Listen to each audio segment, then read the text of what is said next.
Today we are going to see about Margaret Atwood poem. So welcome dear students. Today we are going to teach a poem which was written by Margaret Atwood. The poem title is Journey to the Interior. Journey to the Interior அப்படின்ற poem title. இதை யார் எழுதுனா அப்படின்னா Margaret Atwood எழுதியிருக்காங்க. So Margaret Atwood வந்து நிறைய poem எழுதியிருக்காங்க. இங்கே வந்து ஜேர்னி டு த இன்டீரியர் அப்படின்ற நம்ம வந்து போயமை தான் பார்க்க போகிறோம். இது வரைக்கும் என்னோடய சேனலை சப்ஸ்கிரைப் பண்ணாதவங்க சப்ஸ்கிரைப் பண்ணிவிடுங்க. இந்த போயமை ஃபுல் எக்ஸ்ப்ளனேஷனும் கவனிச்சுட்டு லைக் பண்ணுங்கள், கமெண்ட் பண்ணுங்கள் அண்ட் ஷேர் பண்ணுங்கள். முக்கியமாக இந்த போயமில் வந்து மார்கரெட் அட்வுட் வந்து 2 எக்ஸ்ப்ளனேஷனை வந்து தராங்க. எழுதின போயம் ஒன்று தான், பட் அந்த போயமோட நம்மளோட வியூ ஆஃப் பாயிண்ட் என்னென்னா 2 வியூ ஆஃப் பாயிண்ட் வந்து இருக்குது. ஒன்று வந்து அப்ரப்டாக ஒரு லேண்ட்ஸ்கேப்பை பற்றி சொல்லியிருப்பாங்க. இன்னொன்று என்ன அப்படின்னா மைண்ட்ஸ்கேப்பை பற்றி சொல்லியிருப்பாங்க. அந்த மைண்ட்ஸ்கேப்புன்றது என்ன அப்படின்றத பார்க்கலாம். இந்த போயமோட ஃபுல் வீடியோவும் பாருங்கள் எக்ஸ்ப்ளனேஷனுக்கு. Thank you. Journey to the interior is the title of the poem. So இது வரைக்கும் என்னோடய சேனல் வந்து சப்ஸ்கிரைப் பண்ணாதவங்க சப்ஸ்கிரைப் பண்ணிக்கோங்க. நெக்ஸ்ட் என்னோடய எக்ஸ்ப்ளனேஷன் பிடிச்சிருந்தா அப்படின்னா லைக் பண்ணுங்கள், ஷேர் பண்ணுங்கள், கமெண்ட் பண்ணுங்கள். ஸோ இப்போ நம்ம போயம்குள்ளே போகலாம். அதுக்கு முன்னாடி வந்து ஆத்தரோட இன்ட்ரடக்ஷன் வந்து கொஞ்சம் பார்க்கலாம். ஸோ நிறைய முறை நம்ம மார்கரெட் அட்வுட் பற்றி கேட்டிருப்போம். மார்கரெட் அட்வுட் வந்து யார் அப்படின்னா ஒரு great Canadian poet. She is a great Canadian poet. இவங்க வந்து ஷார்ட் ஸ்டோரி ரைட்டர், நாவலிஸ்ட், அதுக்கப்புறமா கிரிட்டிக். நெக்ஸ்ட் பார்த்திங்கன்னா இவங்களை என்னென்னு சொல்லுவாங்கன்னா என்விரான்மெண்டல் ஆக்டிவிஸ்ட் அப்படின்னு சொல்லுவாங்க. ஸோ இவங்க எப்போ பிறந்தாங்க அப்படின்னா she is born on November 18, 1939 where in Ottawa it is located in Canada. So ஒட்டாவாவில் கனடாவில் தான் அவங்க வந்து பிறந்தாங்க. இவங்களோட பேரண்ட்ஸ் யார் அப்படின்னா Carl Edmund Atwood and Margaret William Atwood. So இவங்க தான் பேரண்ட்ஸ். இவங்களோட சிப்ளிங்ஸ் யார் அப்படின்னா இவருக்கு வந்து எல்டர் பிரதர் இருந்தாங்க. எல்டர் பிரதரோட பேர் வந்து ஹாரோல்ட், எங்கர் சிஸ்டரோட பேர் வந்து ரூத். ஸோ இவங்க இவங்க என்னென்னா ஒரு சென்டர் டாட்டர். இந்த sense she is a centre child, middle child we can say. அதுக்கப்புறம் இவங்க வந்து எழுதின ஒர்க்ஸ் பார்த்திங்க அப்படின்னா she has written 18 books of poetry, 18 novels, 11 books of non-fiction and 9 collections of short fiction and 8 children's books, 2 graphic novels. So these are all the works which was written by Margaret Atwood. So Margaret Atwood வந்து இந்த works எல்லாமே தான் எழுதியிருக்காங்க. Atwood won honorary degrees from more than 14 universities and colleges. So இவங்க வந்து 14 யூனிவர்சிட்டிஸில் அப்புறம் காலேஜஸ்லாம் என்ன பண்ணியிருக்காங்க, இவங்க டிகிரிஸ் வாங்கியிருக்காங்க. ஸோ இவங்களோட அவார்ட்ஸ் பார்த்தோம் அப்படின்னா 2 Booker prizes award, 1 Arthur C Clarke award, 1 Governor General's award and 1 Franz Kafka prize, 1 Princess of Asturias award, 1 the National Book Critic, 1 PEN Scepter USA Lifetime Achievement Award. So these are all the awards which was received by Margaret Atwood. Margaret Atwood இந்த awards எல்லாமே வாங்கியிருக்காங்க. Next இவங்களோட famous works டைட்டில்லாம் நம்ம பார்க்கலாம்.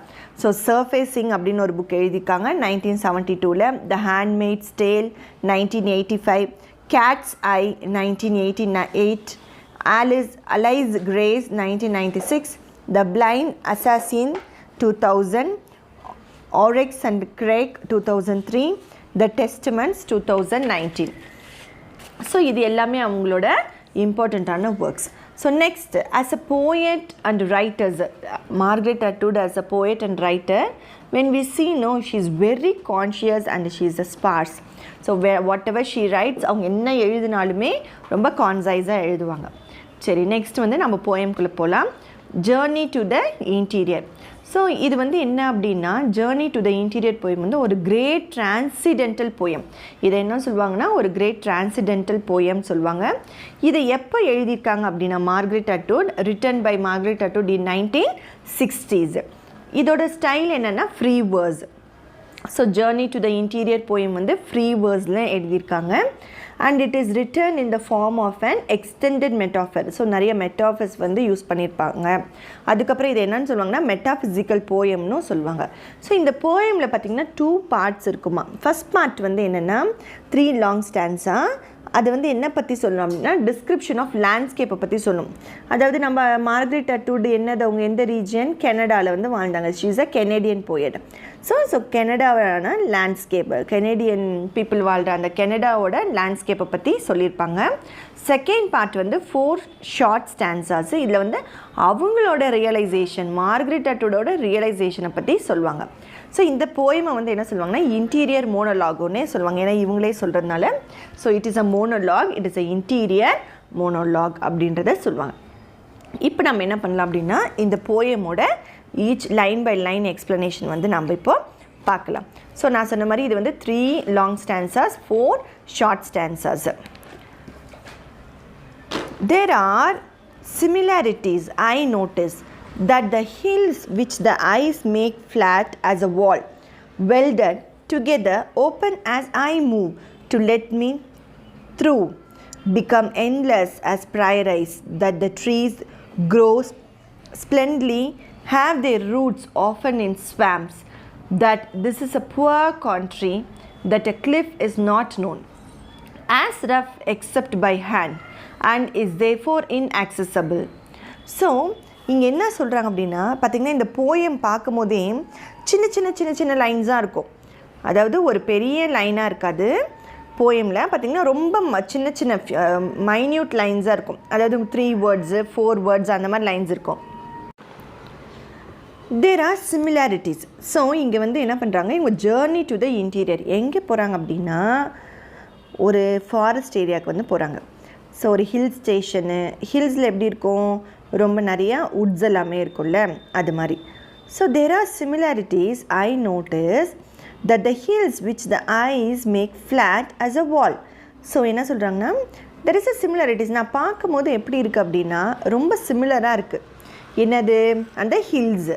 So நான் இங்கேருந்து பார்க்கும்போது எப்படி இருக்குது ரொம்ப ஃப்ளாட்டாக ஒரு வால் எப்படி இருக்குமோ அது மாதிரி இருக்குது. இப்போ நம்ம பார்க்கும்போது தூரமாக இப்போ ஒரு மலையை பார்க்கும்போது எப்படி இருக்கும் ரொம்ப ஃப்ளாட்டாக இருக்கும். ஒரு பேப்பர் வச்ச மாதிரி தான் இருக்கும். ஒரு சார்ட் மாதிரி தான் இருக்கும். ஸோ மவுண்டைன் அதே மாதிரி தான். ஃப்ரம் என்ன சொல்கிறாங்கன்னா தூரத்துலேருந்து பார்க்கும்போது அது ரொம்ப ஃப்ளாட்டாக ஒரு வால் மாதிரி இருக்குது அப்படின்னு சொல்கிறாங்க.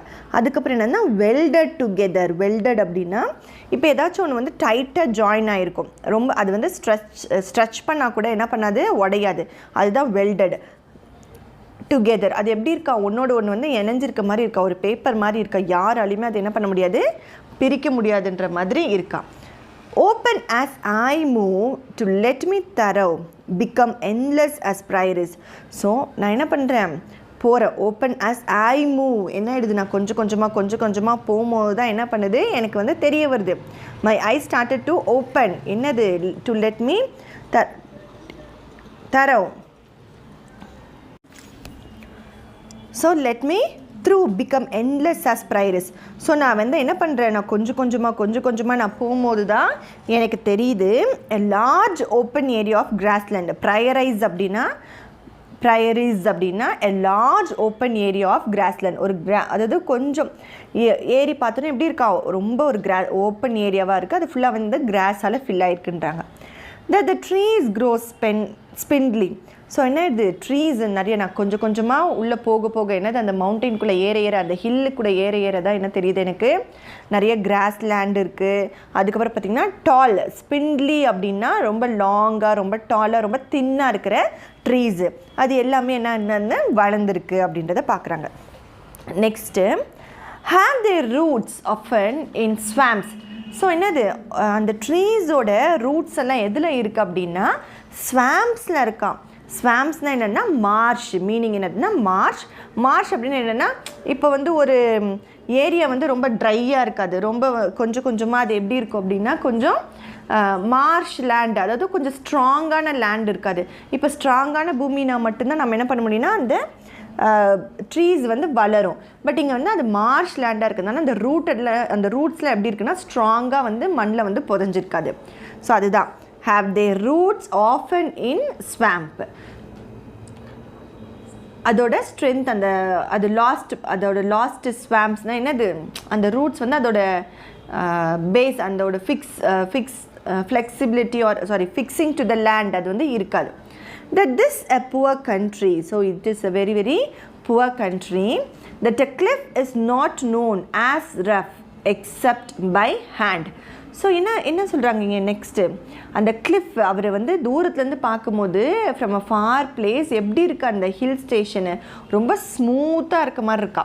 அந்த கிளிஃப் எல்லாமே ரொம்ப ஸ்மூத்தாக இருக்குது, அது வந்து இன்ஆக்சசபிளாக இருக்குது. ஆனால் அதை டச் பண்ணும் போது தான் except by hands and is therefore inaccessible. So நான் டச் பண்ணும் போது தான் எப்படி இருக்குது ரொம்ப ரஃப்பாக இருக்குது. பட் ஆனால் நான் தூரமாக இருந்து பார்க்கும்போது எப்படி இருந்தது ரொம்ப சாஃப்டாக ரொம்ப ஸ்மூத்தாக இருந்தது. But when I went to closer then only I can realize that it is a rough. Next, mostly the travel is not the easy going from point to point. A dotted line on a map, location plotted on a square surface, but that I move surrounded by a tangle of branches, a net of air and alternate light and dark at all times, that there are no destination apart from this.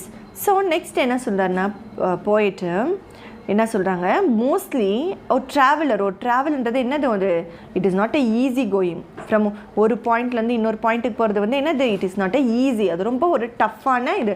ஒரு நம்மளுக்கே ஒரு travel பண்ணால் பிடிக்கும், but இருந்தாலுமே நம்ம travel பண்ணும்போது ஒரு இடத்துலேருந்து இன்னொரு இடத்துக்கு போகணுன்னா we need to carry so many things as well as we need to see so many other things also. நம்மளுக்கு எப்படி இருக்குன்னு எல்லாமே பார்க்கணும். அதுதான் சொல்கிறாங்க a dotted line on a map. எப்படி இருக்கா மேப்லேயுமே தூரமாக இருந்து பார்க்கும்போது எப்படி இருக்குது ஒரு டாட்டட் லைன் இருக்குது மேப்பில்.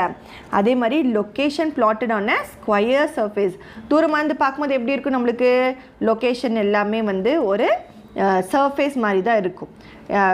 ஒரு தூரத்துலேருந்து பார்க்கும்போது ஒரு பாயிண்டட் மாதிரி இருக்கும். அதுக்கப்புறமா வந்து எதுவுமே நம்மளுக்கு வந்து ஸோ த ட்ராவலர் அதாவது ஒரு பாயிண்ட்லேருந்து ஒரு பாயிண்ட்டுக்கு வந்து அவங்க போகும்போது வந்து எப்படி இருக்குமா it is not a easy. அப்புறம் அந்த ஹில்ஸ் எல்லாம் எப்படி இருக்குமா ஒரு மேப்பில் டாட்டட் லைன் ஆகணும் ஒரு மேப்பில் வந்து எப்படி பண்ணியிருப்பாங்க டாட்டட் லைன் அது மாதிரி இருக்கும். லொக்கேஷன் வந்து எப்படி இருக்குமா நம்மளுக்கு ஸ்கொயர் சர்ஃபேஸஸாக இருக்குமா எப்போ தூரத்துலேருந்து பார்க்கும்போது. But that I move surrounded by a tangle. But நான் என்ன பண்ணேன் நான் போகும்போது தான் வந்து நான் ரியலைஸ் பண்ணேன் எப்படி இருக்கா டேங்கிள்னா என்னது ஒரு திக் வெப், அதாவது ரொம்ப சிக்கு மாட்டிக்கிச்சு சொல்லுவோம்ல அதுதான். நான் எப்படி இருந்தேன் ஐ ஹவ் சரௌண்டட் என்னை சுற்றி என்னென்னலாம் இருந்தது ஆஃப் பிரான்ச்சஸ், அந்த டேங்கிள்ட் ஆஃப் பிரான்ச்சஸ்னால் ரொம்ப திக்காக இருக்கிற பிரான்ச்சஸ் நிறையா. அப்புறம் net of air and alternate. Net of ஏர்ன்னு என்னது ஒரு காற்று வந்து அங்கே இங்கே அப்படின்ற மாதிரி தான் இருக்கும். அதுக்கப்புறம் எப்படி இருந்தது and alternate light and dark at all times. இப்போ ஒரு ஃபாரஸ்ட்குள்ளே நம்ம போயிட்டோம், ஒரு ஹில்ஸ் ரீஜனுக்குள்ளே போயிட்டோம், நம்மளை சுற்றி வந்து புஷ்ஷஸ் எல்லாம் அப்படி இருக்குது அப்படின்னா நம்மளுக்கு காற்று எப்படி வரும் கொஞ்சம் கொஞ்சமாக அந்த கேப்பில் வரும். ஒரு நெட்டில் வந்து நம்ம ஒரு மஸ்கிட்டோ நெட்டுக்குள்ளே தூங்கிட்டு இருந்தோம்னா காற்று எப்படி வரும் அந்த மாதிரி வந்து காற்று அங்கே இங்கேன்னு வரும். அதே மாதிரி தான் என்ன பண்ணும் லைட்டுமே அந்த சன்லைட் எப்படி இருக்கும் பாசஸ், அது எப்படி அந்த ட்ரீஸ் சென்டரில் வந்து ஒரு லைட்டாகவும் இல்லை ஒரு டார்க்காகவும் வந்து அது என்ன ஆகும் மாறி மாறி ஆல்டர்னேட்டிவ்லி என்ன பண்ணும் இட் அப்பியர்ஸ் அந்த சன்லைட்டு. எதுவுமே என்னது இருக்காது எதுவுமே இல்லை இதுதான். And there are no destination apart from this, எந்த ஒரு டெஸ்டினேஷனுமே இல்லை அப்பார்ட் ஃப்ரம் திஸ் அவருக்கு. பிகாஸ் ட்ராவல் பண்ணும்போது என்ன இல்லை எந்த ஒரு டெஸ்டினேஷனுமே இல்லை ஆல் டைம்ஸ் எந்த ஒரு டெஸ்டினேஷனும் இல்லை apart from this just I am travelling. Okay, next, there are difference of course, the lack of reliable charts, more important the distraction of small details. So இங்கே என்ன சொல்கிறாருன்னா there are difference of course. So travel பண்ணும்போது எப்படி இருக்கும் கொஞ்சம் டிஃப்ரெண்ட்டாக தான் இருக்கும். இது ஒரு கொஞ்ச நேரம் வந்து கொஞ்சம் சந்தோஷமாக இருக்கும், கொஞ்ச நேரம் கஷ்டமாக இருக்கும், இல்லை கொஞ்சம் டயர்டாக இருக்கும், அந்த மாதிரி எல்லாமே இருக்கும். அஃப்கோர்ஸ் ஏன் because the lack of reliable charts. அங்கே என்ன இருக்காது ஒரு கரெக்டான சார்ட் இருக்காது. நம்ம இதில் வழியில் தான் போகணும் இந்த வழியாக தான் நம்ம போவோம் அப்படின்ற ஒரு சார்ட் எதுவுமே நம்மளுக்கு என்ன இல்லை. அண்ட் மோர் இம்பார்ட்டண்ட் என்ன the destruction of small details. அதாவது சும்மா சின்ன சின்ன நம்ம ட்ராவல் பண்ணும்போது எப்படி இருக்கும், ஒரு சின்ன சின்ன விஷயம் வந்து ஒரு இம்பார்ட்டண்ட்டே இருக்காது. மோர் இம்பார்ட்டண்ட்டாக என்னது, ஒரு சின்ன சின்ன விஷயம், ரொம்ப பெரிய விஷயம் இல்லை, சின்ன விஷயத்துக்குலாம் என்ன பண்ணுவோம், டிஸ்ட்ராக்ட் ஆகிருப்போம். அந்த மாதிரி எல்லாமே வந்து டிஸ்டர்பன்ஸ், அந்த ஒரு டிஃப்ரென்ஸ் வந்து இருக்கும். Your shoes among the brambles under the chair. So என்னிடும் பிராம்பிள்ஸ் அப்படின்னா a prickly shrub of rose family, ஒரு ரோஸ் ஃபேமிலி. இப்போ வந்து ஹில்ஸுக்கு போகும்போது அங்கே என்ன இருக்கும், நிறைய பூவெல்லாம் இருக்கும்ல, அது மாதிரி ரோஸ் ஃபேமிலியாக இருக்கிற பூ வந்து ஒரு ப்ரிக்லி ஷ்ரப், அது வந்து ஒரு ஷ்ரப், அது பேர் தான் என்னதுன்னா brambles. Where it shouldn't be lucent அப்படின்னா ரொம்ப ஒரு டிரான்ஸ்பரண்ட்டாக ஒரு ஷைனிங்காக இருக்கிற white mushroom and a paring knife. அந்த மஷ்ரூம் எப்படி இருக்குமா, ரொம்ப டிரான்ஸ்பரண்ட்டாக. இப்போ மஷ்ரூம் நம்ம பார்க்கும்போது திக்காக இருக்கும்ல, அது மாதிரி இல்லாமல் ரொம்ப மெல்லிஸாக ஒயிட் கலரில் இருக்குமா. And a paring knife on the kitchen table. So இதெல்லாம் என்ன பண்ணுறாரு, அவர் பார்க்குறாராம், அவருக்கு தோணுது, அதெல்லாம் அங்கே இருக்கிற மாதிரி அவருக்கு வந்து தோணுது. எ sentence crossing my path sodden as a fallen log. I am sure I passed yesterday. So இங்கே என்ன சொல்கிறார் அப்படின்னா, சாடன் அப்படின்னா சேச்சுரேட்டட். ஸோ இதெல்லாம் வந்து அவருக்கு வந்து இருந்த மாதிரி ஒரு ஞாபகம். ஏற்கனவே ஒருவேளை நான் இந்த இடத்துக்கு வந்திருக்கணும், have I been walking in circle அகெயின்னா, ஒருவேளை வந்து போன இடத்துக்கே சுற்றி வரணும் அப்படின்னு சொல்லிட்டு அவர் வந்து திங்க் பண்ணுறாரு. But mostly the danger, many have been here but only some have returned safely. So நான் சம்டைம்ஸ் நம்ம ட்ராவல் பண்ணும்போது எப்படி இருக்கும், ஒரு ஹில் சைடு ட்ராவல் பண்ணும்போது போன இடத்துக்கு திருப்பி போன மாதிரி இருக்கும். இங்கே அதுதான் வந்து அந்த ஆத்தரும் ஃபீல் பண்ணுறாங்க. சம்டைம்ஸ் அது என்னவாக இருக்கும், பட் மோஸ்ட்லி த டேஞ்சர், அது கண்டிப்பாக டேஞ்சராக தான் இருக்கும். Sometimes may have been here but only some have return safely. So கொஞ்சம் பேர் தான் என்ன பண்ணியிருப்பாங்க, இந்த ஹில் ஸ்டேஷனில் ட்ராவலுக்கு வரும்போது இந்த ஜேர்னியில் கொஞ்சம் பேர் தான் என்ன பண்ணியிருப்பாங்க, சேஃபாக போயிருப்பாங்க. ஏ காம்பஸ் இஸ் யூஸ்லெஸ். இங்கே என்ன ஆகிடும், ஒரு காம்பஸ் வந்து இட் இஸ் வெரி யூஸ்லெஸ், அங்கே ஒரு எதுவுமே உபயோகமேவா இருக்காது compass. Also trying to take directions from the moment of the sun. So அவங்க ட்ரை பண்ணுவாங்க, அந்த சன் மூமெண்ட்டை வச்சு கூட எந்த பக்கம் டைரக்ஷன் அப்படின்றது வந்து கண்டுபிடிக்க முடியும். பட் ஆனால் அது என்னது, எல்லா டைமும் இருக்காது. Which are erratic. என்னது விச் ஆர் எரட்டிக்னா, erratic meaning is a not happening at regular times. Sun எப்பயுமே ஒரே மாதிரி இருக்குமா, இல்லை, அது எந்த டைரெக்ஷனில் இருந்தாலுமே வந்து கொஞ்சம் லைட்டாக வித்தியாசம் இருக்கும்.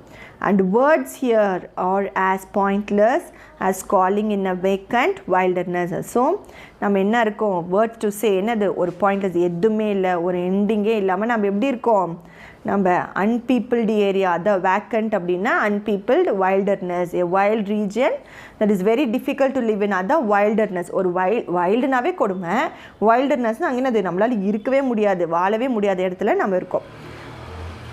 And then whatever I do I must keep my head. So நம்ம ஜேர்னி பண்ணிகிட்டு இருக்கும்போது என்ன நடந்தாலுமே நம்ம என்ன பண்ணக்கூடாது, I must keep my head. Whatever I do I must keep my head. நம்ம என்னன்னா கூலாக இருக்கணும், டென்ஷன் ஆகக்கூடாது. அந்த டென்ஷனில் என்ன பண்ணுவோம், நம்ம வழியை வந்து மறந்துடுவோம். I know it is easier for me to lose my way forever here than in other landscape. என்ன சொல்கிறாங்க, நம்ம வந்து கொஞ்சம் டென்ஷன் ஆனால் என்ன ஈஸி கிடையாது அது வந்து, பட் இருந்தாலும் நம்ம என்ன பண்ணணும், கூலாக இருக்கணும். அப்படி இல்லைன்னா என்ன பண்ணுவோம், நம்ம லாஸ், என்னோடய வே மட்டும் கிடையாது, நம்ம லேண்ட்ஸ்கேப்பவே லாஸ் பண்ணுற நிலைமைக்கு வந்துடும். All the visible features of an area of land. So இந்த போயமில் பார்த்திங்கன்னா இதுதான் அதோட எக்ஸ்ப்ளனேஷன். ஆனால் இன்னொரு எக்ஸ்ப்ளனேஷன் என்ன அப்படின்னா, இங்கே வந்து ஹியூமன் மைண்டை வந்து கம்பேர் பண்ணி சொல்கிறாங்க. So landscape as well as a mindscape அப்படின்னு சொல்லிட்டு கிரிட்டிக் சொல்லியிருக்காங்க. எப்படின்னா, ஒருத்தரை நம்ம பேசும்போது அவங்க வந்து பற்றி தெரியாது, அது நம்ம அவங்கள வந்து இன்டீரியராக உள்ள வெளியிலேருந்து பார்க்கும்போது எப்படி இருக்கும், ரொம்ப பியூட்டியாக இருக்கும். பட் உள்ளே போகும்போது தான் என்ன ஆகும், நிறைய டிஃபிகல்ட்டிஸு, நிறைய டிஃப்ரென்ஸ் வரும். ஸோ இது வந்து ஒருத்தர் சொல்லுவாங்க, இதெல்லாம் என்ன அப்படின்னா, ஆத்தர் வந்து சொல்கிறாங்க நிறைய ஸ்ட்ரகிள்ஸ் வரும். ஒருத்தர் பாசிட்டிவ் பேசுவாங்க, நெகட்டிவ் பேசுவாங்க, அதுக்கப்புறமா வந்து நிறைய டிஸ்டர்ப் பண்ணுவாங்க. சின்ன விஷயத்துக்குலாம் அவங்க சொல்கிற சின்ன விஷயத்துக்கும் நம்ம என்ன பண்ணுவோம், ரொம்ப டென்ஷன் ஆகும். அந்த மாதிரிலாம் இல்லாமல் டிஸ்ட்ராக்ஷனே இருக்கக்கூடாது. ஸ்மால் டீட்டெயில்ஸ் வச்சு நம்ம என்ன பண்ணக்கூடாது, டிஸ்ட்ராக்ஷனே இருக்கக்கூடாது. ஸோ நம்மளுக்கு ஒரு பாயிண்ட்டை பற்றி திருப்பி திருப்பி கேட்ட மாதிரியே இருக்கும். ஆனால் நம்ம என்ன பண்ணக்கூடாது, அதால் நம்ம டிஸ்ட்ராக்ட் ஆகவே கூடாது. அப்படி இருந்தோம் அப்படின்னா நம்மளுக்கு எப்படி இருக்கும், we cannot improve our life. அதை தான் சொல்கிறாங்க, whatever I do I must keep my head. என்ன நடந்தாலுமே என்ன இதாலுமே நான் என்ன பண்ணுவேன், I must keep my head. என்னோட ஹெட் என்கிட்ட தான் இருக்கணும். I must think. என்னோட கோல் என்னவோ அதை பற்றி மட்டும்தான் நான் வந்து திங்க் பண்ணணும். நான் அப்படி திங்க் பண்ணாமல் விட்டுட்டேன்னா ஃபுல்லாகவே எனக்கு வந்து ஸ்பாயில் ஆகிடும். நான் என்ன பண்ண முடியாது, நான் முன்னேறவே முடியாது அப்படின்னு சொல்லிட்டு தான் இந்த வந்து போயிட்டு வந்து சொல்கிறாங்க. ஸோ அதாவது என்ன சொல்கிறாங்கன்னா, சம்டைம்ஸ் வந்து மற்றவங்க இன்ஸ்ட்ரக்ஷன் கொடுப்பாங்க, அது ஒரு யூஸ்ஃபுல்லான இன்ஸ்ட்ரக்ஷனுமே இருக்காது. அது வந்து நம்ம என்ன பண்ணுவோம், ஒருத்தர்கிட்ட இவங்க என்ன சொல்கிறாங்க சஜஷன் கேட்கலான்னு இருப்போம். சில பேர் என்ன பண்ணுவாங்கன்னா நல்லா பாசிட்டிவாக கைட் பண்ணுவாங்க, சில பேர் வந்து நெகட்டிவாக கைட் பண்ணுவாங்க. ஸோ நம்ம என்ன பண்ண முடியும், ஒரு பர்சன் வந்து நம்ம எதில் ரொம்ப ஸ்ட்ராங்காக இருக்கணும், செல்ஃப் பிலீஃபும் செல்ஃப் ரிலையண்ட்டும் இருக்கணும். நம்மளுக்கு ரொம்ப ஒரு செல்ஃப் பிலீஃப் நம்ம தான் அப்படின்னு இருக்கணும். நம்ம தான் இது பண்ண முடியும் அப்படின்னு நம்ம நினச்சோம் அப்படின்னா நம்மளோட head we can be a cool, our life also we can live a cool. அதுதான் என்ன சொல்கிறாங்கன்னா ஜேர்னி டு த இன்டீரியர் அப்படின்னு சொல்லிட்டு சொல்கிறாங்க. இது வந்து ஹில்ஸ் மட்டும் கிடையாது, ஒரு பர்சனோட லைஃப்லையுமே எப்படி இருக்கும் அப்படின்றது தான் வந்து சொல்கிறாங்க. ஸோ இந்த எக்ஸ்ப்ளனேஷன் புரிஞ்சது அப்படின்னா லைக் பண்ணுங்கள், ஷேர் பண்ணுங்கள், கமெண்ட் பண்ணுங்கள், என்னோட சேனலை சப்ஸ்கிரைப் பண்ணுங்கள்.